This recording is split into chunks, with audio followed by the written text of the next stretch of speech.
नमस्कार दोस्तों, आज हम क्रिमिनल कॉन्स्पिरेसी के बारे में जानेंगे, जिसे हम लोग हिंदी में आपराधिक षड्यंत्र कहते हैं।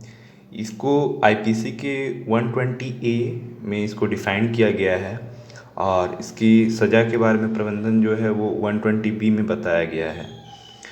ये पहले आईपीसी में नहीं था, लेकिन इसको जोड़ा गया 1913 में। ठीक है। और इसमें बताया गया कि किस तरह से कोई षड्यंत्र करता है तो किस तरह से वो अपराध घटित करता है, उसको किस तरह की सजाएं मिलती हैं। ये सारी चीज़ें इन दो सेक्शन में हम पढ़ेंगे आईपीसी के। तो आईपीसी 120 ए जो है वो मोस्टली जो इसको है डिफाइन किया है उसमें। तो इसको किस तरह से डिफाइन किया है, चलिए आइए देखते हैं। जैसे आपराधिक षड्यंत्र की परिभाषा हमें 120 ए में मिलती है। इसमें कहा गया है कि जबकि दो या अधिक व्यक्ति, पहला कोई अवैध कार्य अथवा दूसरा कोई ऐसा कार्य जो अवैध नहीं है, अवैध साधनों द्वारा करने या करवाने को सहमत होते हैं, तब ऐसी सहमति आपराधिक षड्यंत्र कहलाती है। परंतु किसी अपराध को करने की सहमति के सिवाय कोई सहमति आपराधिक षड्यंत्र तब तक ना होगी जब तक कि सहमति के अलावा कोई कार्य उसके अनुसरण में उस सहमति के एक या अधिक पक्षकारों द्वारा नहीं कर दिया जाता। स्पष्टीकरण के लिए यह है कि यह तत्वहीन है कि अवैध कार्य ऐसी सहमति का चरम उद्देश्य है या उस उद्देश्य का अनुषंगिक मात्र है। ठीक है। तो अब हम लोग इसको और ज़्यादा इसको सही रूप से जानेंगे इसके बारे में, क्योंकि इसमें बहुत से डाउट्स है इसको लेके कि क्या आपराधिक षड्यंत्र मात्र षड्यंत्र जब दो व्यक्ति आपस में चर्चा कर रहे किसी आपराधिक षड्यंत्र को करने के लिए, तो क्या उतने में ही आपराधिक षड्यंत्र गठित हो जाती है? तो मैं कहूँगा जी बिल्कुल नहीं, क्योंकि जब तक हम लोग किसी कृत्य को करते नहीं हैं तब तक वो आपराधिक षड्यंत्र का जो पूरा ढांचा है वो कंप्लीट नहीं होता है। उसके लिए जिस तरह से इसमें डेफिनेशन में भी दिया गया है कि जब तक हम किसी कार्य को करते नहीं हैं या किसी कार्य को करने के लिए अग्रसर होते नहीं हैं, तब तक वो आपराधिक षड्यंत्र नहीं माना जा सकता, उसको डिफाइन नहीं किया जा सकता है। ठीक है। तो इसको हम लोग इस तरह से भी देख सकते हैं। दो केसेस है जिसमें एक में कहता है कि आपराधिक षड्यंत्र गठित करने के लिए ये जरूरी नहीं है कि आप उस कृत्य को करें, और एक केस में कहता है कि जी बिल्कुल उसको करना जरूरी है, ताकि आपको डिफाइन किया जा सके कि आपने वो कृत्य किया है, उसके लिए आपने षड्यंत्र किया था। आपराधिक षड्यंत्र में मोस्टली दो व्यक्ति का होना आवश्यक है, एक व्यक्ति कभी भी षड्यंत्र नहीं कर सकता है। ठीक है। इंटेंशन हो सकता है, षड्यंत्र नहीं कर सकता है वो। ठीक है। षड्यंत्र के लिए दो से अधिक व्यक्तियों का होना या दो व्यक्तियों का होना आवश्यक है। ठीक है।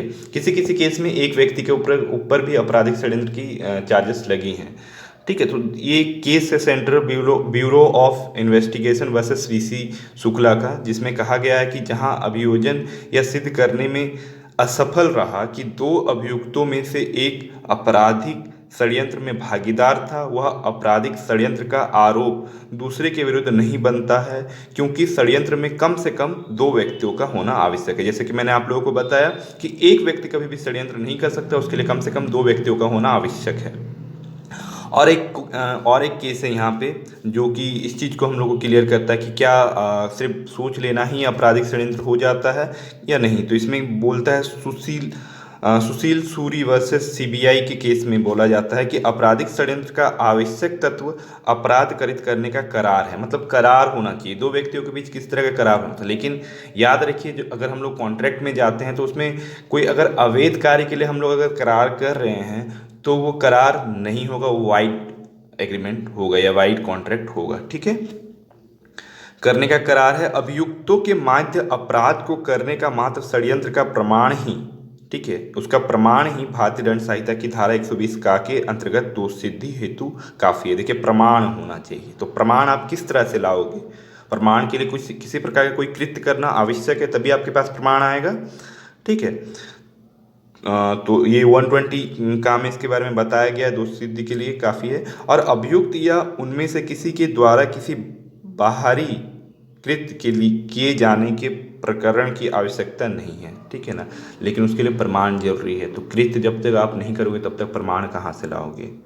ठीक है। तो ये एक केस था जो मैंने आप लोगों के सामने रखा। अब अवैध कार्य किसको कहते हैं? देखिए, अब अवैध कार्य को मैंने इस तरह से बताया, आप लोगों को बताने के लिए लिखा है कि आपराधिक षड्यंत्र के अपराध को गठित करने के लिए समझौता, निश्चित विधि विरुद्ध अथवा विधि द्वारा निषिद्ध कोई कार्य करने के लिए होना चाहिए। ठीक है, इसी को आपराधिक मतलब अवैध कार्य कह सकते हैं। और अवैध साधनों द्वारा, जैसे कि इसमें बोला गया डेफिनेशन के द्वारा, पहले तो अवैध कार्य होना चाहिए और दूसरे में बोलता है अवैध साधनों द्वारा। वो अवैध कार्य नहीं है लेकिन अवैध साधनों द्वारा किए जाने के लिए षड्यंत्र है, तो भी वो षड्यंत्र के मतलब अधिकरण में आता है, आपराधिक षड्यंत्र के अधिकरण में आता है। ठीक है, जैसे कि कहा जाता है कि किसी कार्य को भले ही वह वेद हो, ठीक है, भले ही वो वेद हो, अवैध साधनों द्वारा करने की सहमति षड्यंत्र गठित करती है। ठीक है, तो इससे क्लियर है आप लोगों को आपराधिक षड्यंत्र के बारे में। आई होप क्लियर हो रहा होगा। अगर आपको अच्छा लग रहा है वीडियो तो हमारे इस चैनल को सब्सक्राइब कर लीजिए और ज़्यादा से ज़्यादा इस वीडियो को शेयर कीजिए। देखिए, षड्यंत्र का सबूत जो है काफ़ी जगहों पे उपलब्ध नहीं होता, काफ़ी केसेस में नहीं मिलता है, लेकिन आपराधिक षड्यंत्र हेतु यह आवश्यक नहीं है कि किए गए अभिकथित समझौता जो है उसका प्रत्यक्ष साक्ष्य द्वारा साबित किया जाए, क्योंकि ऐसे साक्ष्य जो है वो सामान्यतः उपलब्ध नहीं होता है।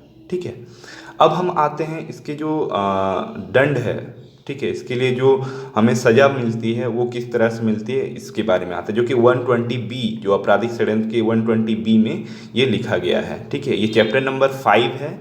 ठीक है, चैप्टर नंबर 5 का 5A है, जो कि 1913 में इसको जोड़ा गया है। चैप्टर नंबर 5 में इसको जोड़ा गया है 5A के रूप में, और 120A और 120B करके इसको जोड़ा गया है। ठीक है, जिसमें कहा जाता है जो 120B में है, पहला कि जो कोई मृत्यु, आजीवन कारावास या 2 वर्ष या उससे अधिक अवधि के कठिन कारावास से दंडनीय अपराध करने के आपराधिक षड्यंत्र में शरीक होगा, यदि ऐसे षड्यंत्र के दंड के लिए इस संहिता में कोई अभिव्यक्ति उपबंध नहीं है, तो वह उसी प्रकार दंडित किया जाएगा मानो उसने ऐसा अपराध का दोषप्रेरण किया था। दोषप्रेरण कहाँ पे है? तो दोषप्रेरण हम लोग को मिलता है 107 में।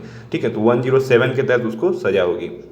दूसरा, जो कोई पूर्वोक्त रूप से दंडनीय अपराध को करने के आपराधिक षड्यंत्र से भिन्न किसी आपराधिक षड्यंत्र में शरीक होगा, वह दोनों में से किसी भांति के कारावास से जिसकी अवधि 6 महीने, ठीक है, 6 मास से अधिक की नहीं होगी, या जुर्माना से या दोनों से दंडित किया जाएगा। तो यही आज का वीडियो था दोस्तों। मुझे लगता है आप लोग को अच्छा लगा होगा। अच्छा लगा हो तो जरूर शेयर करें। धन्यवाद दोस्तों।